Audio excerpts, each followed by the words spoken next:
Today there was a high probability of rain. It was very cloudy early in the ride. It rained a little bit, but nothing stopped our little adventure.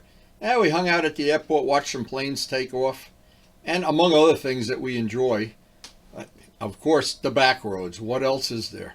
Anyway, this was just an exceptional day. And of course, the big Suzuki, thinking back to when men were men. And boy, 1982, think of how different the world was back then. Wow. And I bought this bike new. I have ridden it ever since. It's got about 73,000 now. Probably a little bit more, coming up on 74. But every time I've ever ridden it, I come back with a big smile on my face. Now today we're going back to a world where men were men. And believe me, this bike can do it. It's a time machine. 40 years ago I bought this bike brand new at Westwood Suzuki. And to ride this bike, you had to have some experienced riding behind you. This was the king of the road back then.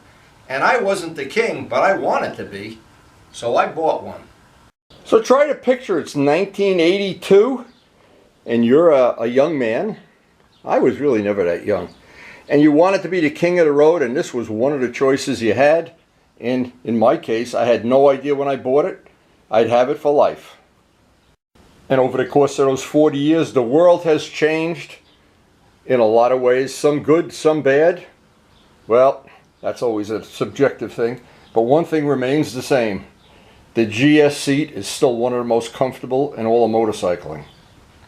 Now, bikes have evolved, and they've evolved into beautiful, very high performance machines with great tires, great engines, all kind of safety features.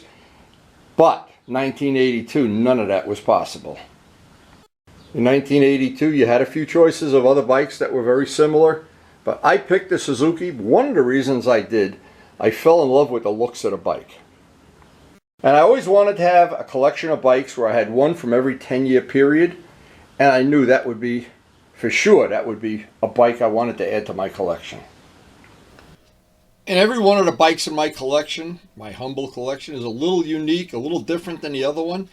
Every day I try to get a little bit different riding experience than the day before. That's my goal. Now believe me when I say I love my MT-09 with all safety features, traction control, ABS, ride modes, but I do love that feeling of you get out on a bike and it's a manly bike. It's big, it's heavy, it's mean, and it still gets on about 45 miles to the gallon. So as we come up on $6 a gallon gas here, both of these two bikes look very attractive when you pull up to the gas pump.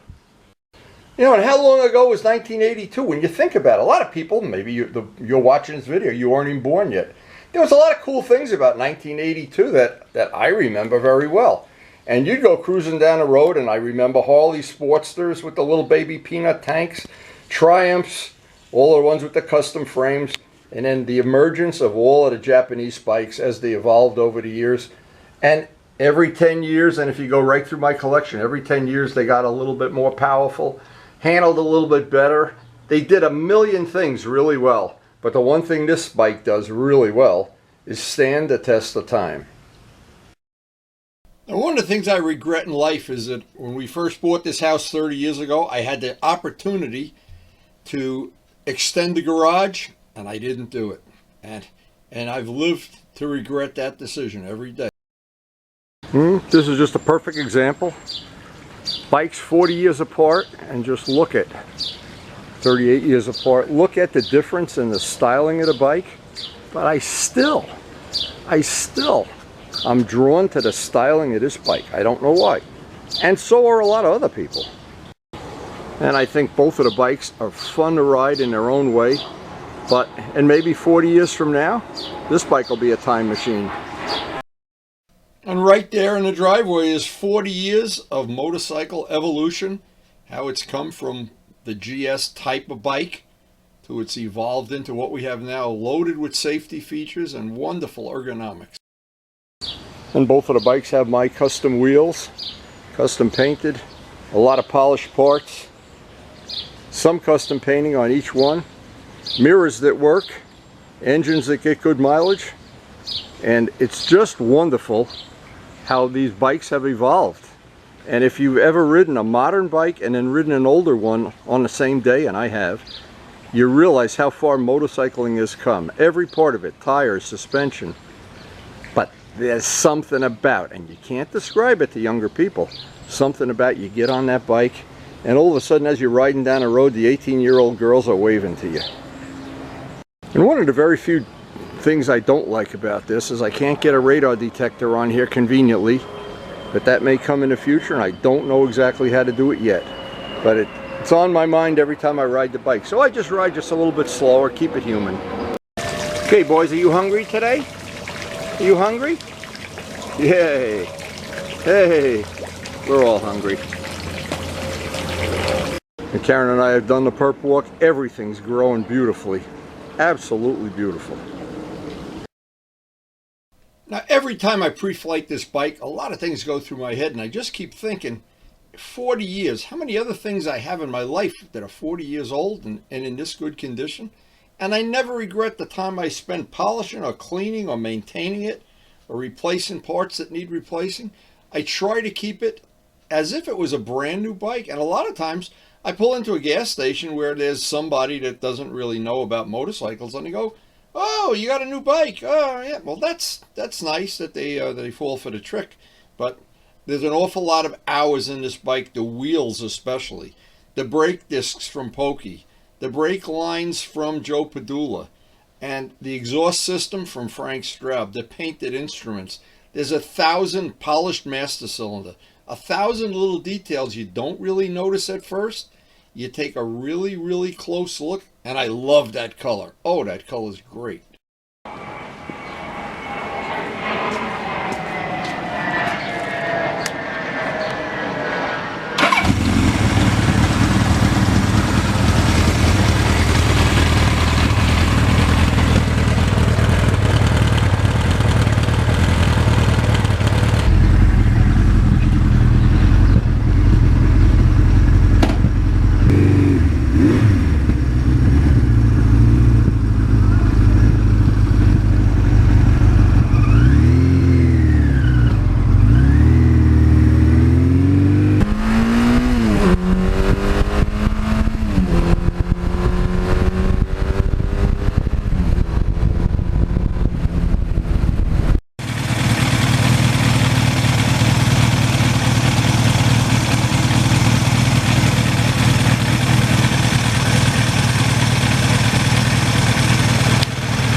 I had to go out into the cornfield and check out this old truck. It looks very similar to the one Dale has. I don't know if it even is close to the same. I don't know a lot about antique trucks, but this looked like something pretty cool. And it looked like maybe it even still ran. I don't know. You never know. On a ride is always something interesting.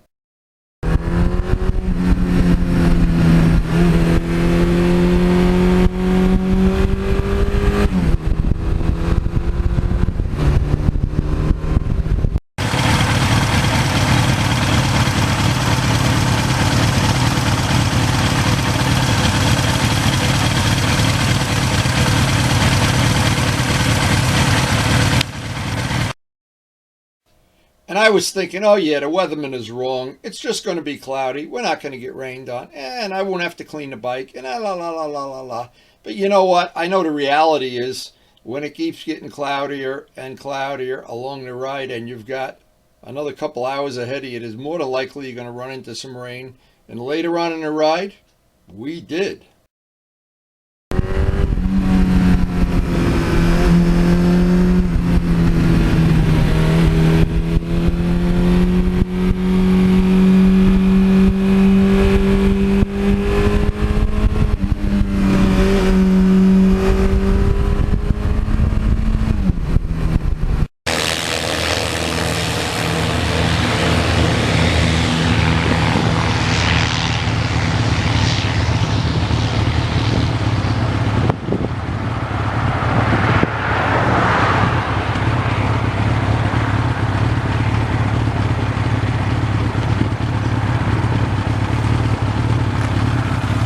Here's the next best thing to flying.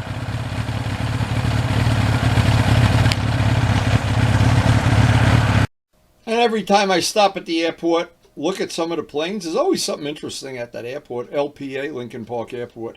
And I was amazed that they were giving students flying lessons. It was pretty overcast, and there were drops of rain coming down from time to time. I don't know. Maybe they do that at Lincoln Park. Where I took my training in Teterboro, they didn't want students flying in very low visibility conditions. So maybe that's all changed since I became a pilot.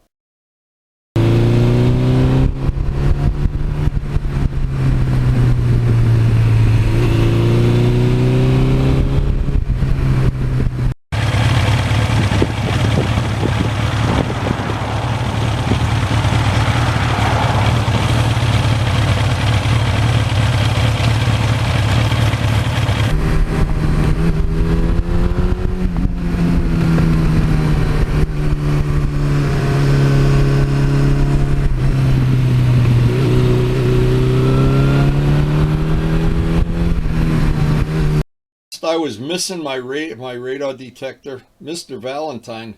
I like when Mr. Valentine takes a ride with me. And actually, later on in the video, I think I have it on video.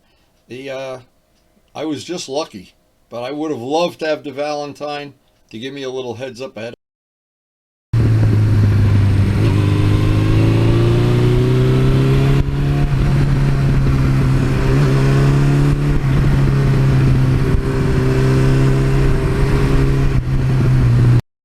Now I've got most of the suspension settings on this bike set on the soft side, so that on these really bumpy roads like this, and I like to get out on this bike for extended rides where I'm out longer than normal, and that seat and the soft suspension and that engine with the low torque, what a beautiful, beautiful machine.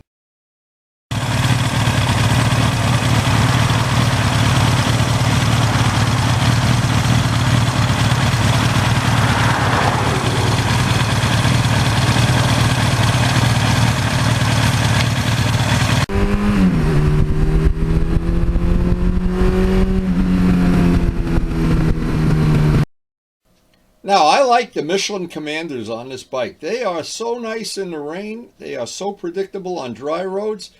And especially the front tire. More than anything, the front tire, and I don't know if because it's a very stiff carcass tire or just a modern tire, but the front tire really went a long way to changing the handling of the bike.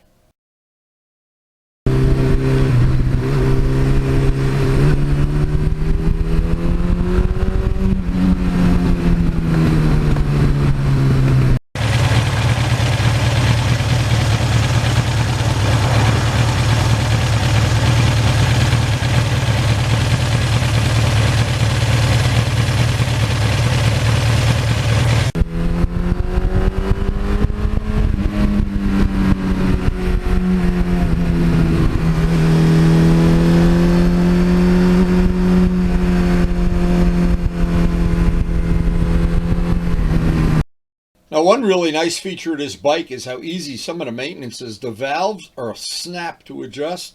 There's no shims to deal with. Very easy to do a good valve adjustment on a bike.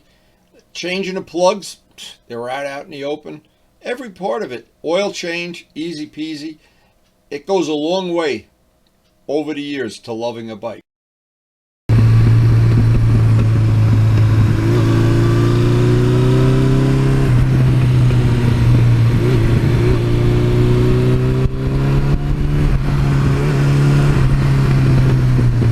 I have two sets of wheels for the bike and two sets of body work. Actually, two bikes. It's easy when it comes time to do an Evil Twin modification. I can Evil Twin this out to be a West Cooley bike basically in one afternoon without a lot of grief. I can swap the wheels out in a matter of a couple hours. It's nice to have extra parts.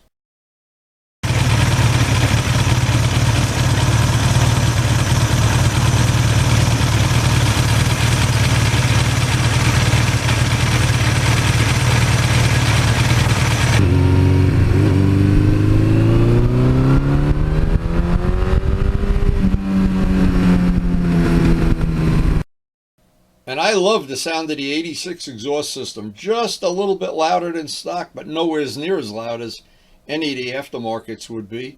And of course, because it's the standard, the headers and all the connectors up under the engine, you've got that great low end torque right off idle. It's not peaky. Just a wonderful, wonderful power band.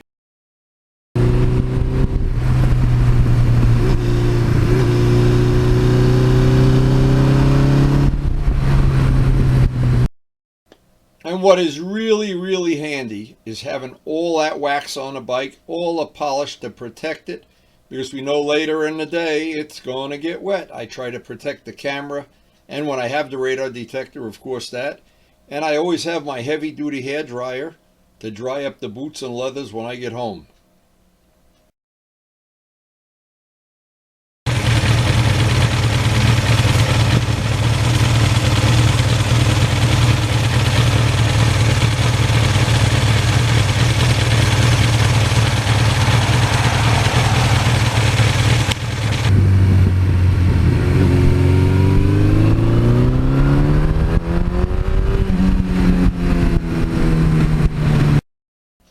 Now, even the little details like the polished master cylinder for the front brake and the braided lines, and again, thank you, Joe Padula, who donated them, and all of the little details, when you take it all together, it really, when you park it next to a totally stock bike, it's very apparent.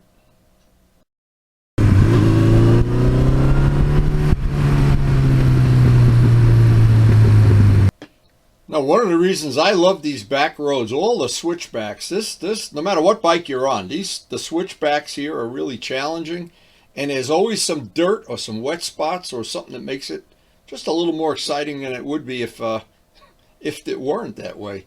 And today, with a couple drops of rain falling every once in a while, very challenging.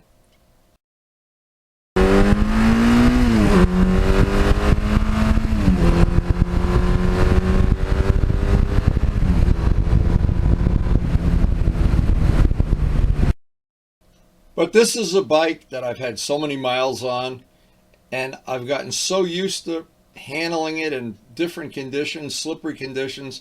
In the winter when it's freezing cold and the roads are all full of salt, the bike handles everything very well. It is, by my definition, it is a true all-weather fighter.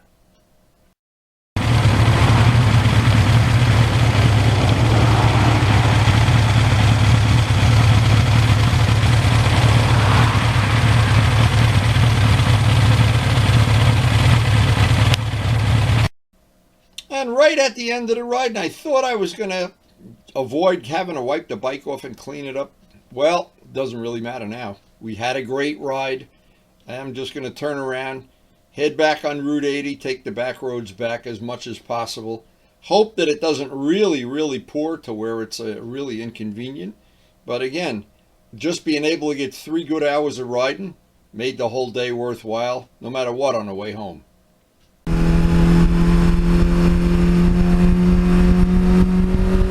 That's the whole problem. And once the camera gets wet, and you know, I don't have the cover that keeps the camera waterproof, but it wasn't raining hard enough, but it was raining enough that it was really annoying. And well, anyway, we make the most out of whatever comes our way. Today we had 3 good hours, 1 mediocre out. Here's that thing I was telling you about. See, I like to have a warning when this is coming. I like to know that that's around the corner. No Valentine radar detector? I don't know. Well, anyway, I lucked out today. Must have been my lucky day. And before I actually got back to the turnaround point of the ride, it stopped raining. And it was pretty nice on the way back. I shouldn't complain. And it can be miserable to be riding on Route 80 when the trucks are throwing those rooster tails of water up, but it was actually pretty dry. The sun came out a little bit right at the end.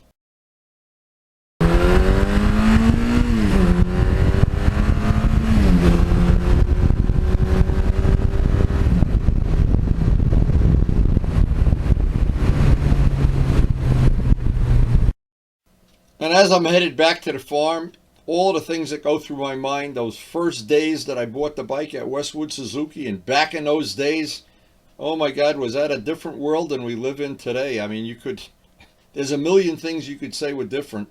There are just so many, and being on this bike and riding around, I have so many memories of those early days when this bike was really one of the bikes you had to deal with. It was a bike for when men were men.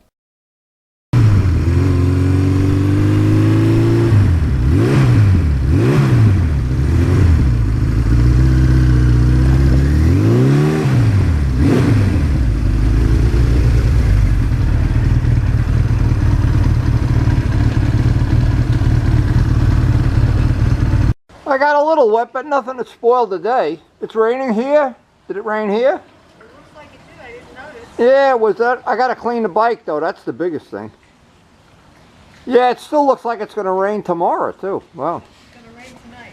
Tonight? Well, a few raindrops never spoil a ride, that's for sure.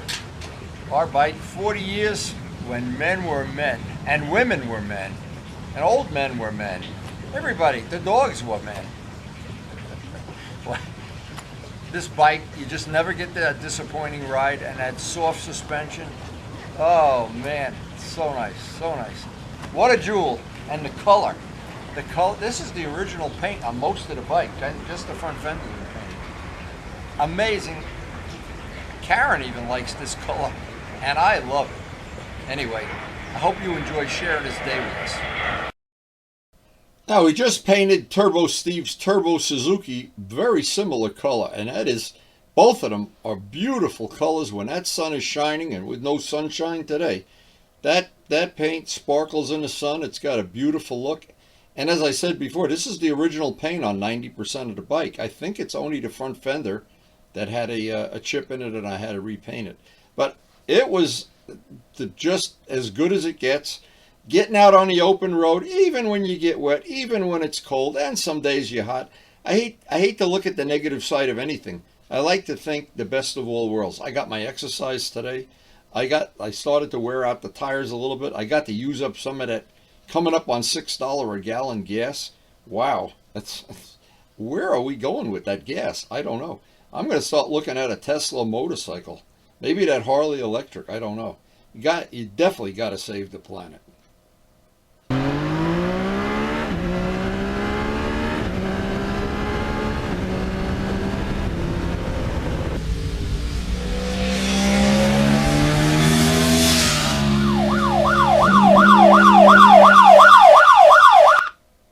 So everyone, thanks so much for watching.